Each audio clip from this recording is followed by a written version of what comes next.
All right, I think maybe we will get started. Seems like the flow has slowed. Welcome, everyone. Really nice to have you all here tonight. I'm going, oh gosh, I have so many things open here. Here we are. I'm Nellie Herman. Many of you have seen me in Narrative Medicine Rounds events before. I will be your host tonight on behalf of the Division of Narrative Medicine at Columbia University Irving Medical Center. I welcome those of you who are joining rounds for the first time, and welcome back all returning attendees. Narrative medicine arose at Columbia in 2001 and is now an international movement at the intersection of humanities, the arts, clinical practice, and healthcare justice. Narrative training equips clinicians to humbly try to comprehend their patients' experiences and perspectives so as to deliver equitable and effective healthcare. Rigorous training and practice of narrative medicine helps all those interested in person-centered, respectful healthcare to deepen their self-awareness, clinical attunement, collaborative skills, and creative capacities. Our commitments to healthcare justice underlie our writing, teaching, research, advocacy, and delivery of care. The narrative medicine community assembles monthly at rounds to grow our knowledge, partnership, and commitment to a just and effective healthcare future.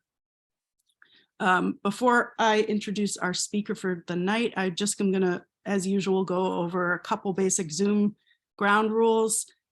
Please keep your microphone muted, cut down on background noise. Be forewarned if there are any disruptions or inappropriate comments in the chat, you may be removed from the event.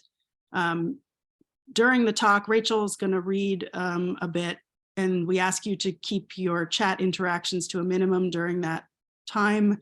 As we get closer to the Q&A part of the event, I will invite you to start submitting your questions in the chat for Rachel Aviv, but before then, we won't really be looking and monitoring questions, so we may not see them. So just save your questions until I tell you to put them in there. The event is being recorded. Everyone who registered will get a link to the recording a day or two after the event, and you can share as you wish. Captioning will be available during tonight's event.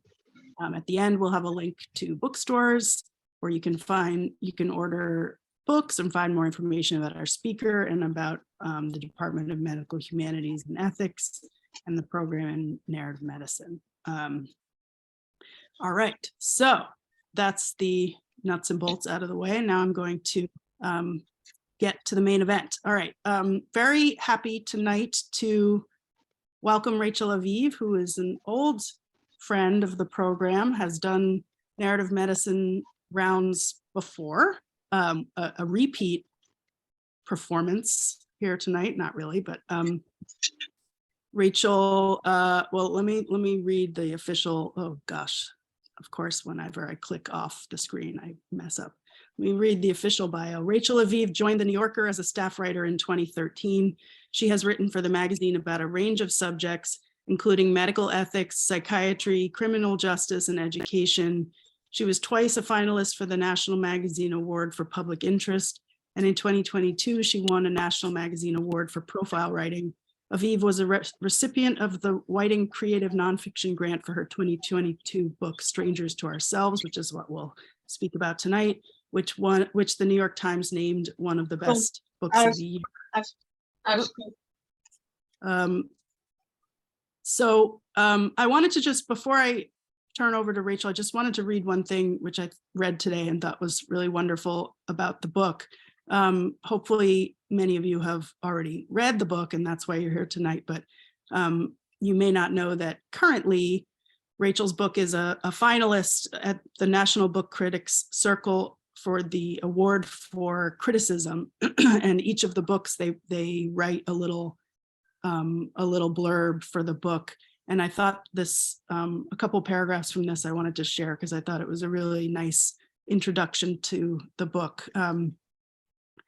The fact that language mediates reality is one of those human conditions which can feel banal to remark upon. Rachel Aviv argues for its peculiarity and interest in her sparkling debut, Strangers to Ourselves, Unsettled Minds, and the Stories That Make Us, through stories about the language and literature of mental illness.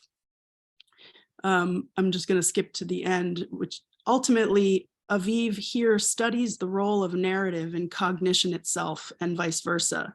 She finds precise places in culture where words and bodies and minds and stories become indistinguishable, making questions of interpretation which may determine who is or is not committed to medical custody simultaneously unanswerable and compulsory. I just wanted to share that as an intro, but now I will turn it over to Rachel, and then I'll get to ask some questions after that. So please, Rachel, welcome. Thank you. And I'll have to ask you where that comes from, what you just read. You didn't see that? No. I'll send it to you. It's I just saw it. The National Book Critics Circle tweeted it.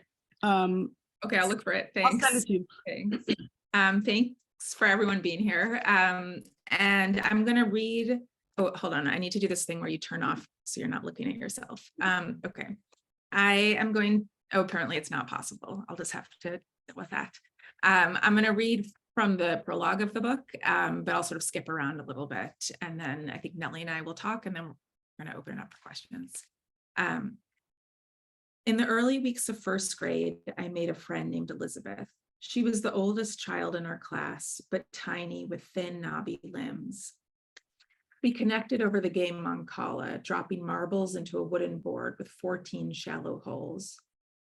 I avoided other classmates so I'd be ready when Elizabeth asked me to play. Somehow she always did. I felt that I had willed our friendship into being. I asked my mom why Elizabeth's house in Bloomfield Hills, a wealthy suburb of Detroit, smelled so different from ours. I was disappointed that her answer, laundry detergent, felt so ordinary. Elizabeth's house was so large that I was sure she got lost in it. She had a yellow canopy bed, a walk-in closet, a swimming pool. She showed me how when she brushed her blonde hair, it got even lighter. Her family had a refrigerator in their basement devoted just to sodas. And one day Elizabeth proposed that we feed Coke to our niece. We tried the experiment in her babysitter's car and laughed as Coke dripped onto the seats. It seemed incredible that there was only one way to drink. At home, I sometimes pretended I was Elizabeth. I walked into rooms and imagined I didn't know where they led. It seemed like a fluke, a bit of bad luck, that I had been born as me rather than as Elizabeth. I remember waking up forlorn after a dream. I was given the chance to become Elizabeth if I picked the right seat on the school bus. I walked past 13 rows, overwhelmed by the opportunity, and chose the wrong seat. And then I go on to describe how I had just turned 6, and for reasons that I still don't totally understand, I decided to stop eating. And very quickly, my mom took me to the pediatrician. And the pediatrician, this was the late 80s, where anorexia was sort of in the air and a threat and a fear. And the pediatrician thought I had anorexia, and they put me in a children's hospital. So I was 6 years old, and the other girls were much older. They were in their teens, and I really looked up to them and kind of saw them as like mentors who could teach me how to be sick in the way that they were. So now I'm going to read from when I'm on the anorexia unit. On the anorexia unit, I was assigned a new roommate, Carrie, a 12-year-old with straw-colored hair. I asked her, "Do you think I'm weird?" so many times that she eventually said, "If you ask me one more time, I will say yes." She knew all the nurses on our floor and had become close with other patients. I viewed her and her friend Hava, who lived in the room next to us, as mentors. Hava was 12 and beautiful, with sharp features and long brown hair that she didn't brush. There was something rugged and wild about her that reminded me of heroines of books about settling the American frontier. She kept a detailed journal of her hospital stay that was inflected by the therapeutic language through which she was learning to understand herself. A precocious student of her surroundings, she entered a rhapsodic mode after meeting me. And this is a quote from her journal. "For God's sake, the girl's only 6, she wrote. Look at her." She went on, "Let her trust an adult and release her childish behaviors hidden somewhere within that taut, stiff body. I bet she is just waiting for somebody to reach out their hand for her to clasp onto." Hava may also have been unduly influenced by the spirit of Yom Kippur. She went to a Jewish day school and was terrified, she wrote in her journal, that she would not be, quote, written in the book of life, God's record of those who deserve to live another year. She blamed herself for not, quote, achieving a state of holy perfection. There were other similarities between us. Hava's parents were also involved in a prolonged and hostile divorce, and they too joked about obese family friends. They, quote, always made fun of the Ornsteins and called them the Oinksteins, she wrote. She had a friend like Elizabeth too, a girl she not only admired, but wanted to become. When she played at the friend's house, she wrote in her journal, she liked to imagine that she lived there and would never go home. Her handwriting was so similar to mine that recently, when reading certain passages of her journal, I became briefly disoriented and assumed I was reading my own words. When I met Hava, she had been hospitalized for nearly 5 months.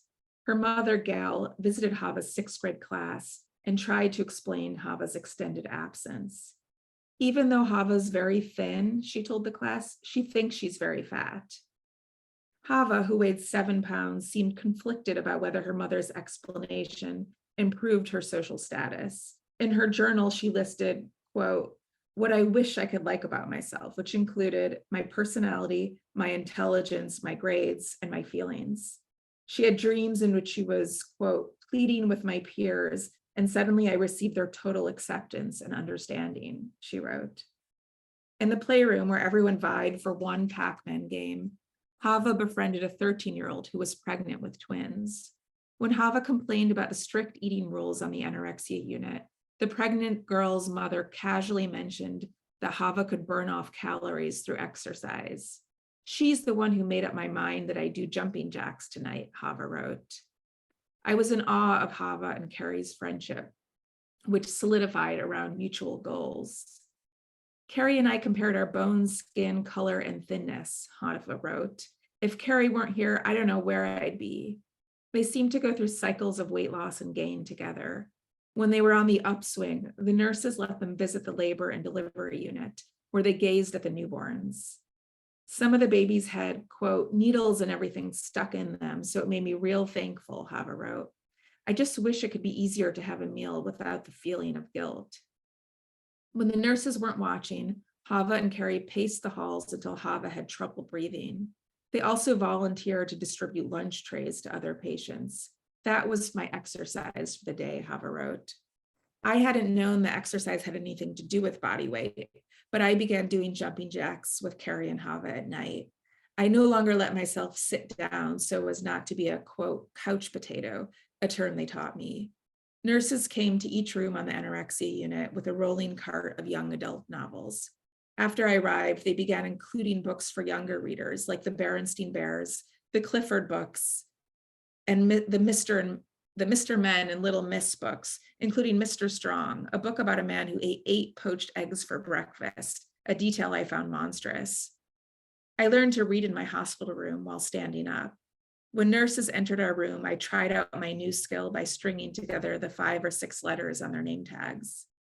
The older girls seemed to consider me a kind of mascot, an anorexic in training. My ideas about food and the body were even more magical than theirs. I would eat a bagel, but refuse a small bowl of Cheerios. One big O seemed preferable to 300 or so tiny O's.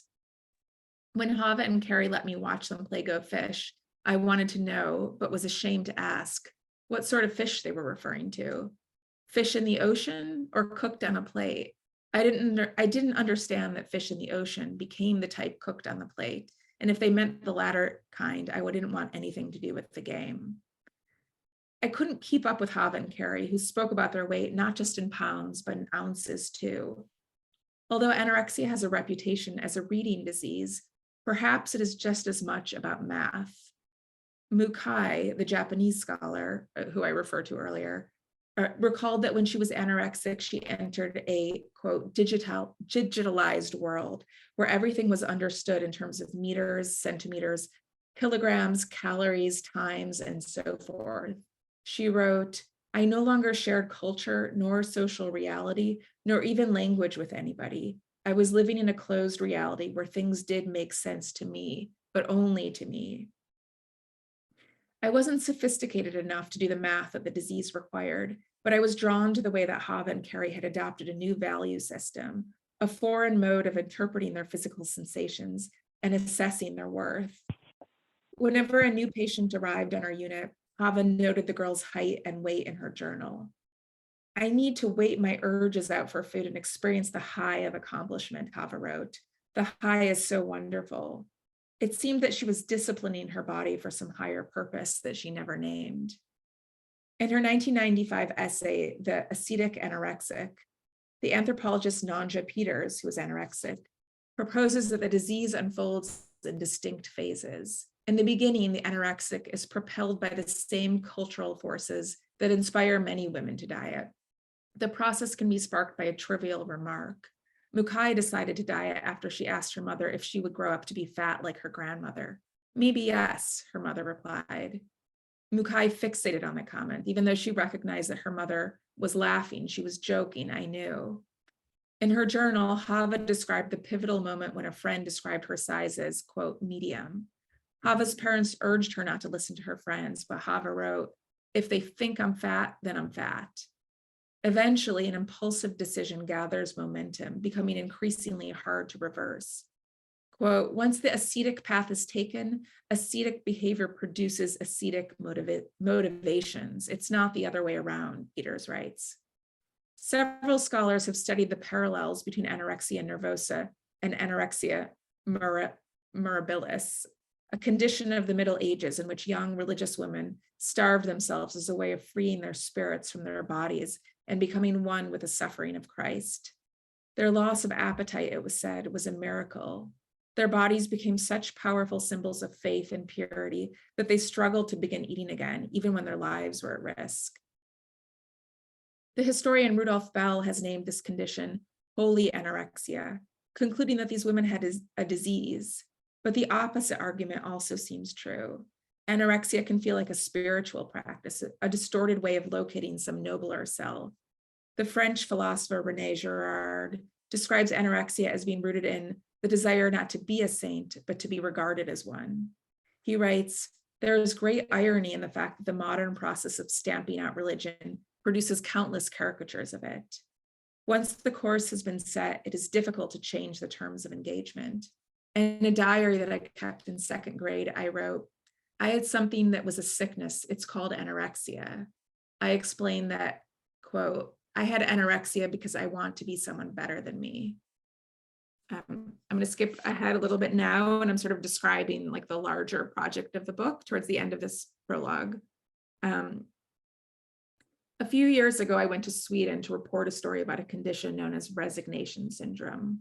Hundreds of children from former Soviet and Yugoslav states who had been denied asylum in Sweden had taken to their beds. They refused food. They stopped talking. Eventually, they seemed to lose the ability to move. Many had to be given feeding tubes. Some gradually slipped into states resembling comas. One child told me that during his months in bed, he'd felt as if he were in a glass box with fragile walls deep in the ocean. If he spoke or moved, it would create a vibration, which would cause the glass to shatter. The water would pour in and kill me, he said. Psychiatrists proposed that the condition was a reaction to both the stress of the migration proceedings and the trauma in the countries the children's families had fled. But they couldn't understand why the illness occurred only in Sweden, not in any neighboring Nordic countries where refugees from the same countries had resettled. As I interviewed families, I discovered that many of the children diagnosed with resignation syndrome had known someone who suffered from the disorder too. There were allegations in the Swedish press that the children were malingering, especially after Sweden established resignation syndrome as grounds for granting residency. But when I met the children, I felt sure that they were not pretending. They took weeks, sometimes months, to emerge from a nearly catatonic state, even after their families were told they could stay in Sweden. What began as a protest seemed to take on its own momentum. The children had become martyr figures, a role that at first seemed freeing, but it began to destroy them. My conversations with families and doctors in Sweden made me reconsider my early experiences with anorexia. Something about the mute, fasting children in Sweden felt familiar to me. For a child, solipsistic by nature, there are limits to the way that despair can be communicated. Culture shapes the scripts that expressions of distress will follow. In both anorexia and resignation syndrome, children embody anger and a sense of powerlessness by refusing food, one of the few methods of protest available to them. Experts tell these children that they are behaving in a recognizable way that has a label.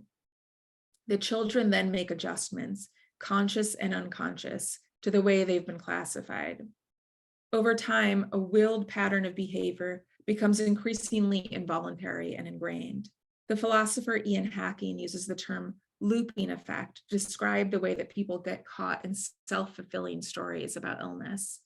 A new diagnosis can change the spaces of possibility for personhood, he writes.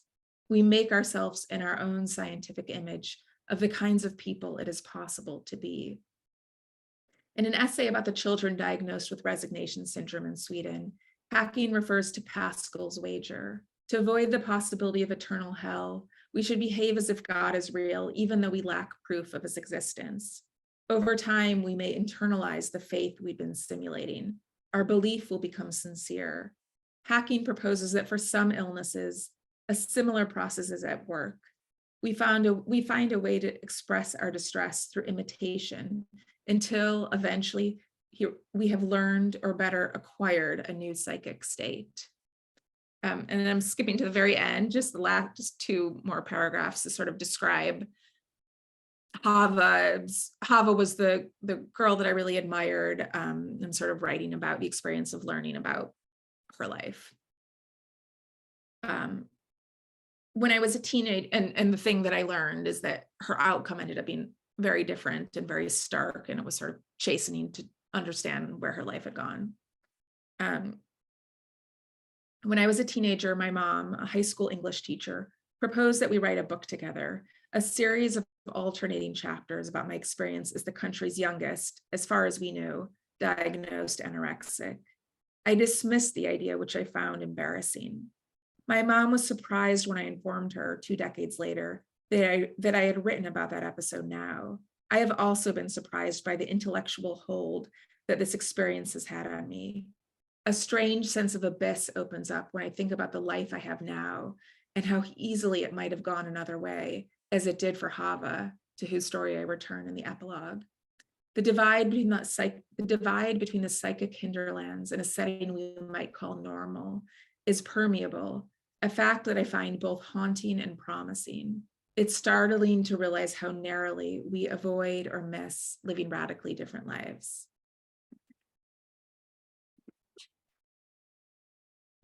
Nellie, should we move to our conversation, if that's okay? Yeah, of course. Thank you so much. Thank you.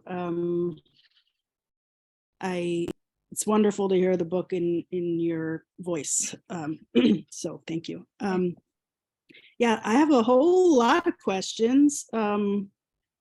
I wanted to start with, I'm just curious, the book, the argument that you're making in the book, one of the things I admire about it so much is it's really subtle. And in a way, I think you're making an argument for ambiguity. But anyway, my question is, I was curious because I think it's probably really difficult when someone says, "Oh, what's your book about?" I'm curious how you answer that question. What do you say this book is about? It's funny because, I was working on it. I proposed the book in, I think it was 2018. And from 2018 until January 2022, when someone asked me what's the book about, I would just try to change the subject as quickly as I could, because every time I would describe what the book was about, I would feel like I was saying something deeply unsaid to the person who was listening. And it wasn't until I had written everything and was in the final few weeks of editing it that I felt like, and again, I'm even avoiding the question now in the way I'm answering this, but yeah, it wasn't until the very end where I was seeing the links, where I was thinking about the book in terms of the links between the chapters and sort of the ideas and the through lines. And I think that one thing that did feel very present was a kind of like rejection of the idea that there is one paradigm that will explain people's like mental distress. And so often in psychiatry it is framed as like an either or binary. It's talk therapy, or it's medicine, or it's a psychodynamic, or it's biological. And I first think that there's many more paradigms. Like there's an existential way, there's a sort of a sociological way of thinking about it. There is a religious way of thinking about it. But I also felt like I wanted to acknowledge that like it's not just one explanatory model that works. It's often like two or three, and they're not mutually exclusive.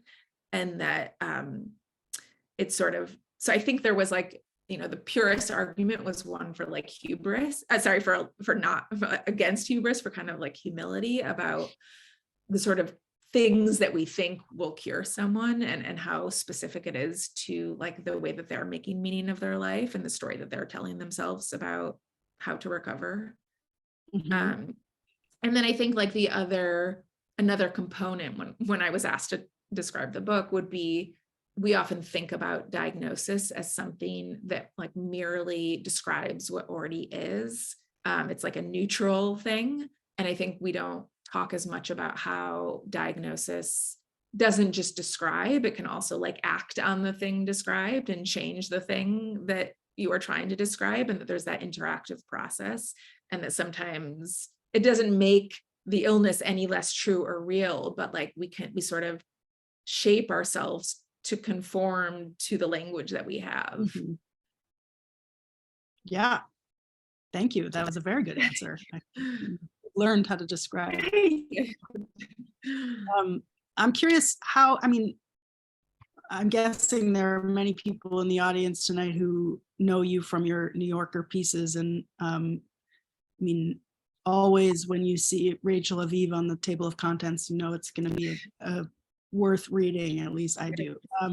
But thanks. I'm curious how, this is your first book, and it's not, a collection of your pieces from the New Yorker.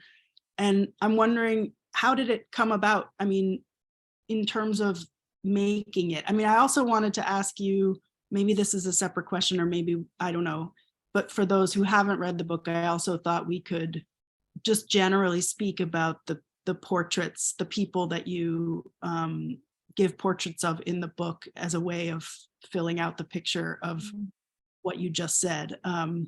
So it's kind of two questions, but I am curious about just like, how did you put it together? How did you find these people? How did you know, oh, that's someone who belongs in my book? And also, how did writing about yourself, did it start with thinking about writing about yourself, or did that come later? Anyway, just the sort of nuts and bolts of how the book came to be. When I was just reading that, I was remembering when I wrote that story about the children in Sweden, that was and I remember I proposed that story to my editor, and I wrote up like 1,000-word pitch, and I really wanted to write that story, and I was afraid it would be rejected. And I remember writing a little asterisk at the bottom that like I was especially drawn to the subject because there was something that felt very familiar to me about my own experience. And my editor at the time just like ignored that. I think he like didn't know what to make of that.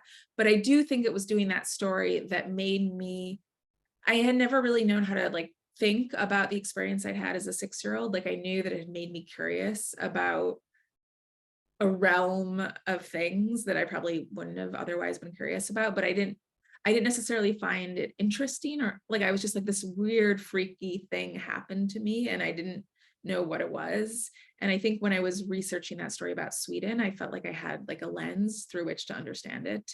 And that lens itself was very interesting, like the lens being like that looping effect between diagnosis and behavior.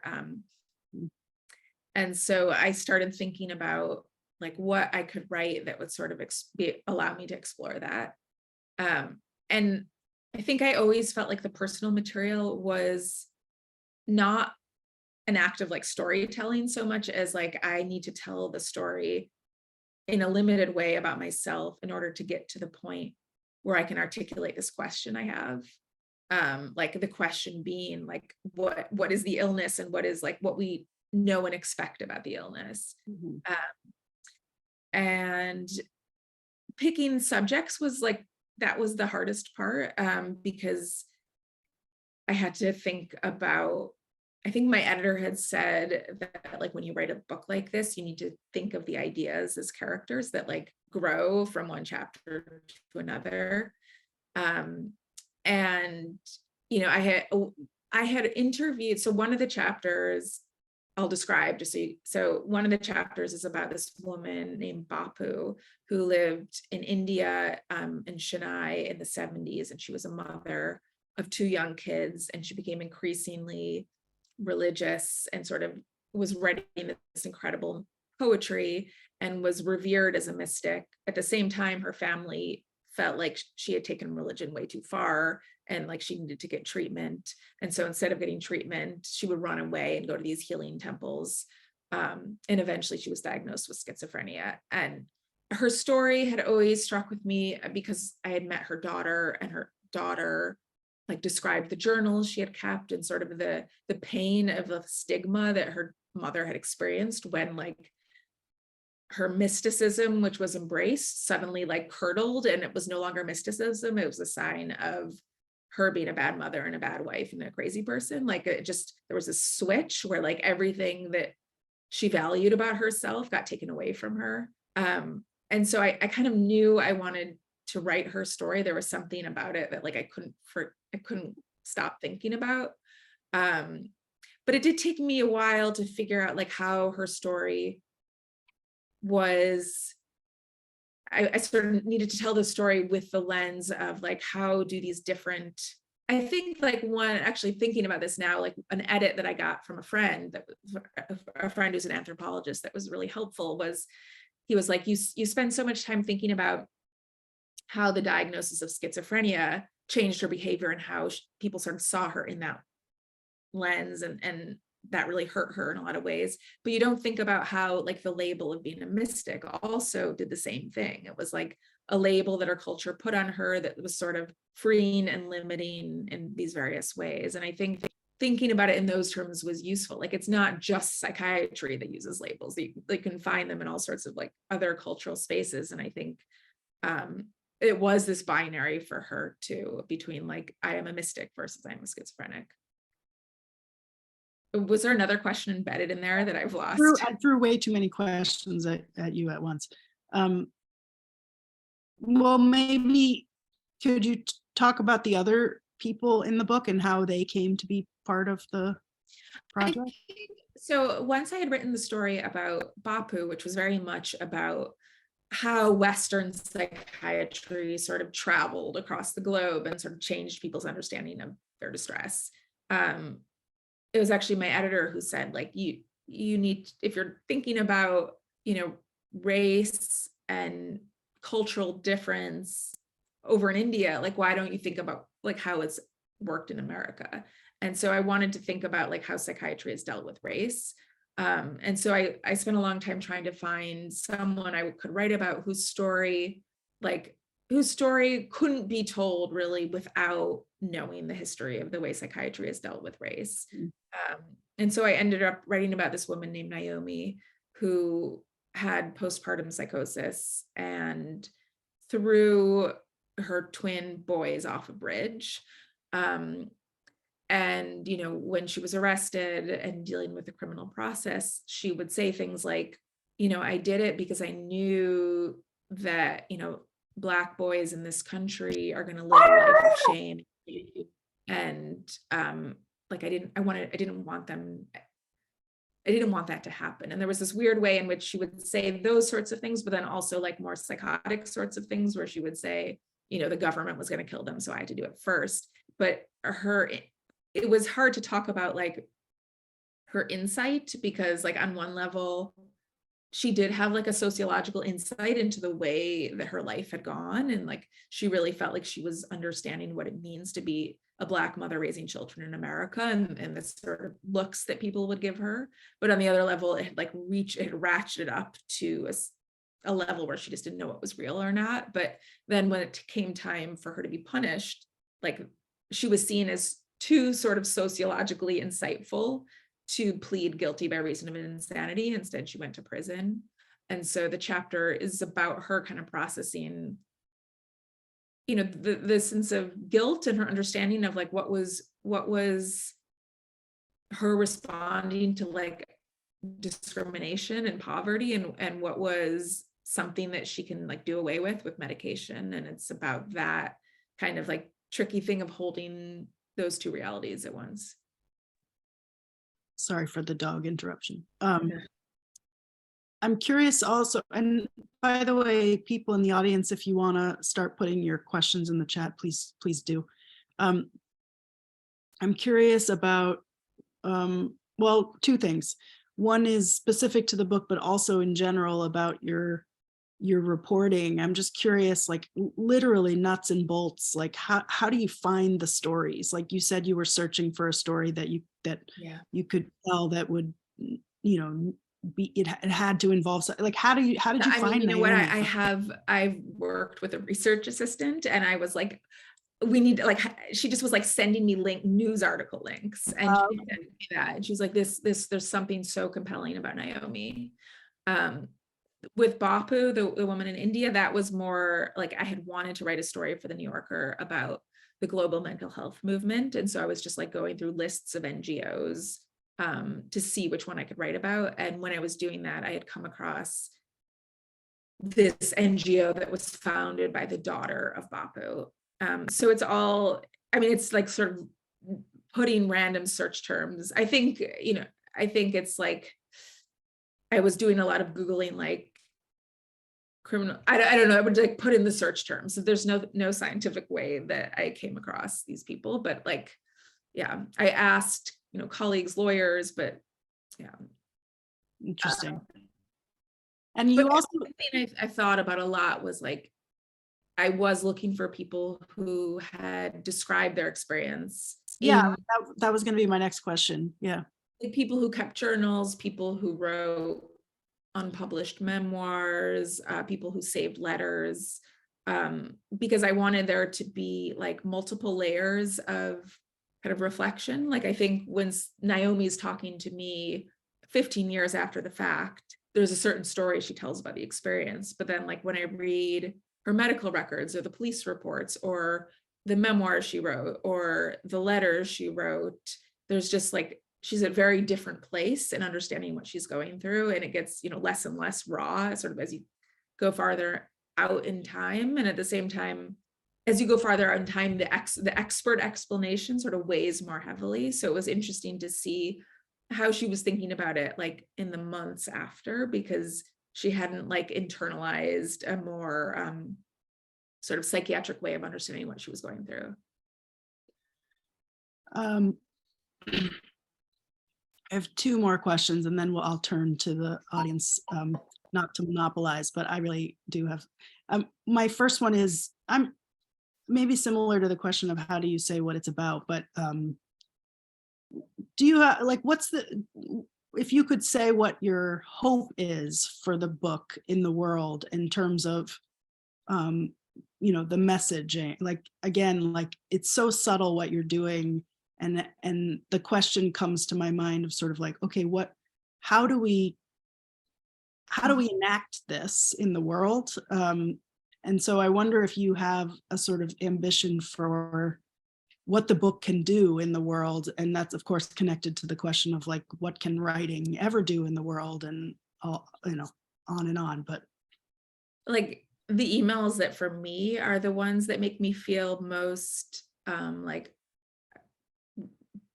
glad are the ones like from readers who say like, I was reading this and it kind of like allowed me to put words onto an experience that I didn't have words for, or that it like made me feel less alone.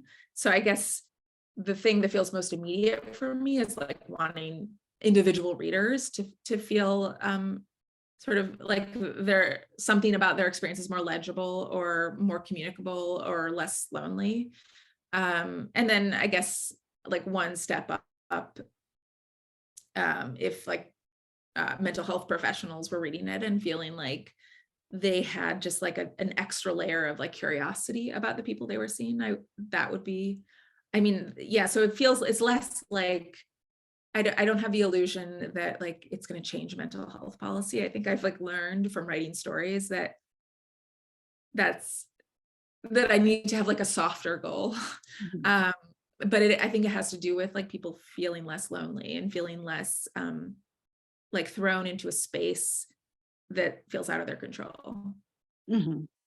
And that connects to my next question, and then there are already great questions in the chat, so I'll turn to them. But just the last one was just curious if, because I know you haven't really in your reporting written about yourself directly before. I'm just curious whether having now written about yourself and having that out in the world has changed anything for you in any way.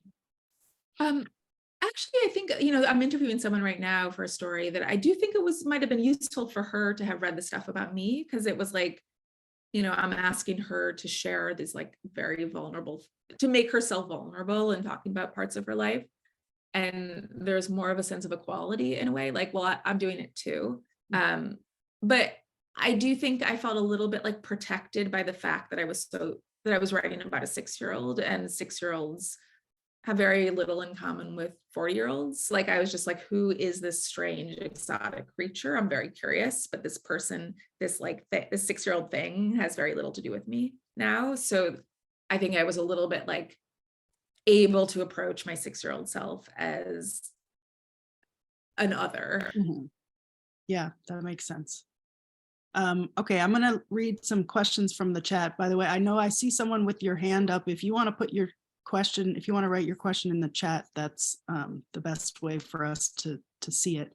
And apologies in advance to those whose questions we don't get to. We'll try and get to them all, but I know we won't. So I apologize in advance. But yeah, there's already so many great questions. Let's see. Here's one. Greatest challenge to your own preconceived beliefs or concepts on this topic as you wrote and went deeper? Anything completely shift in your own insight or understanding? Surprises? Yeah. There's a chapter about someone named Laura Delano, and she had sort of become she was this student at Harvard who grew up in Greenwich Village and not Greenwich Village, Greenwich, Connecticut, and had this very privileged life, and was diagnosed with bipolar, and it became a kind of like identity for her. And then after 10 years of being on like 17 different medications, she realized she wasn't getting better, and she started tapering off her medications and became a kind of like someone who was really talking to other people about how this kind of like mindless taking of medications as a young child and then growing up and you just don't know what your real self is. And I think I had originally written about her for the New Yorker, and sort of was less critical, I think, of her when I wrote about her for the New Yorker. I felt like kind of angry at the time that there wasn't as much knowledge and recognition of the difficulties of withdrawing from psychiatric medications. And I had written that piece from that place. But when I rewrote it for the book, I felt a little bit more, there was like a strain of sort of anti-psychiatry within this movement that she was part of. And I remember this moment that it kind of clicked for me, where I told her that I described how I was on Lexapro, and I told her that like I noticed it, even though I was trying to get off Lexapro, I just felt worse when I went down. And she's like, is it because you are withdrawing too slowly? And I remember thinking it was almost like the inverse, like, the like caricature of psychiatry would be that medicine is always the solution. But I almost felt like there's a way of doing the inverse, which is like the problem is always the medication. And it felt like I just became aware of how you can like tell a story that is supposed to supplant psychiatry that is every bit as reductive. And so I think that felt, it was just so vivid to me. Like I had written this piece 3 or 4 years earlier, and now I was really sort of feeling like it hadn't been nuanced enough. Thank you. Can you speak to vulnerability and resilience and how the stories you tell in this book reconcile the two or don't? That's a hard one.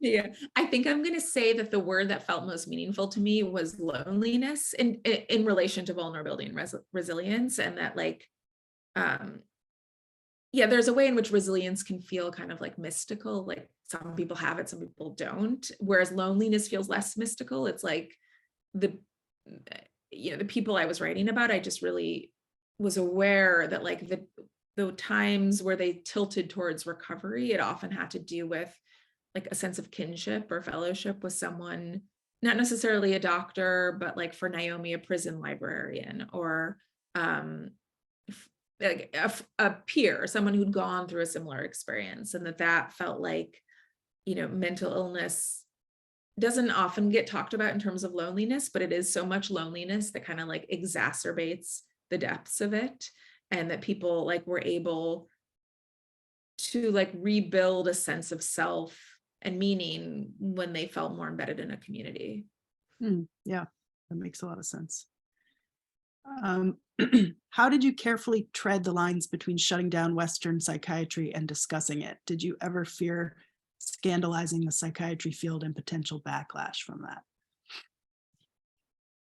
I did think I was really afraid that the book would be misread as anti-psychiatry, and I really didn't feel it was. Like I feel like that it was like hard to be like, I really truly believe psychiatry saves lives. I truly believe medication saves lives. And yet like we approach it in a way that like doesn't allow room for other things that could save lives.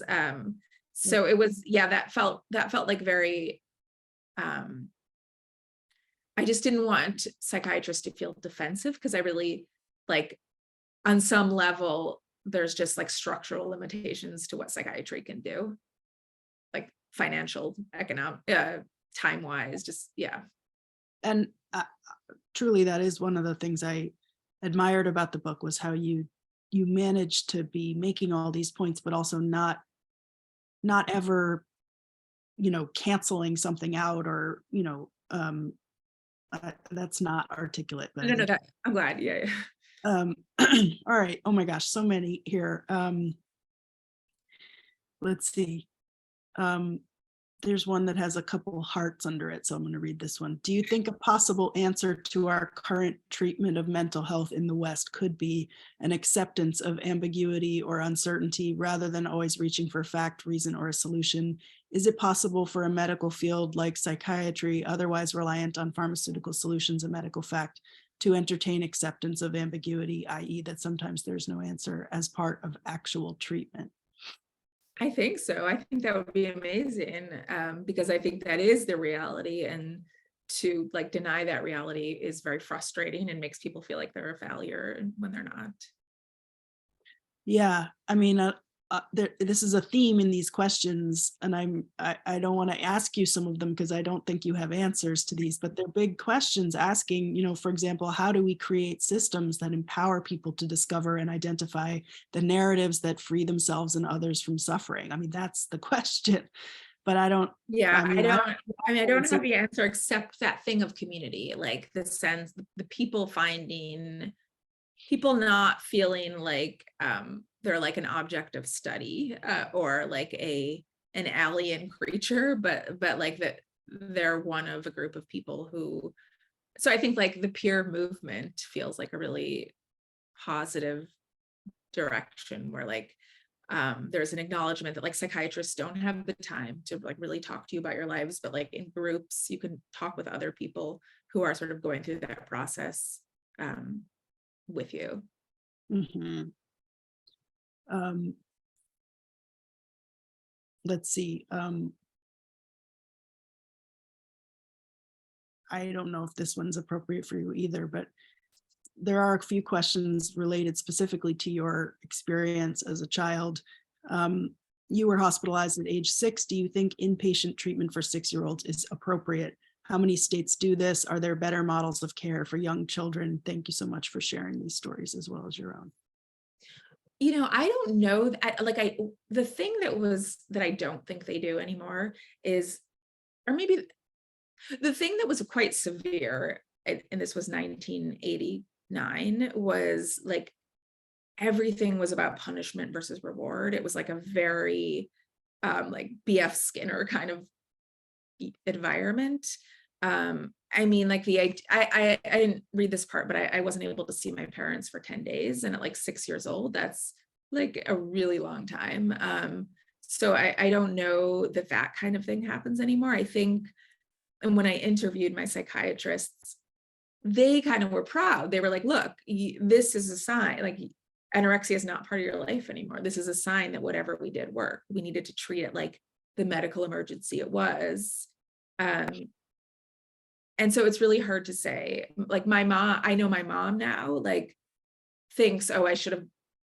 My mom said this to me recently after reading the book, that she felt like she should never have let them check me into the hospital. But the thing that I said to her was like, it's good you did, because then they could have gotten like child protective services involved. And like if a parent is going against medical advice in the context of like a divorce or something, then things can get legal pretty quickly. So, or like the law can get involved pretty quickly, which is like the most traumatic thing. I don't know. The thing that I felt like was the most healing, I think, was that like when I got out of the hospital, the next day, my mom like I went right back to first grade, and like my teachers were very, no one made a big deal. It was just like, yeah, Rachel was sick. Now she's back. Like I did weird things. Like I stood up in class because I didn't want to sit down and be a couch potato. And like everyone just accepted that. No one like made a thing out of it. So to me, it was that sense of sort of being reincorporated into a community of my peers and not being made to feel different or weird, and sort of quickly like finding new things to care about and to identify myself with. And sort of harrowing to read that in fact the doctors wanted you to go to a psychiatric institute after that. And to your point, your life would have I would have grown up seeing, my doctors thought I should go to a school it was called emotionally impaired then. And so I would have grown up seeing myself as an emotionally impaired kid, which I definitely didn't use that word for myself.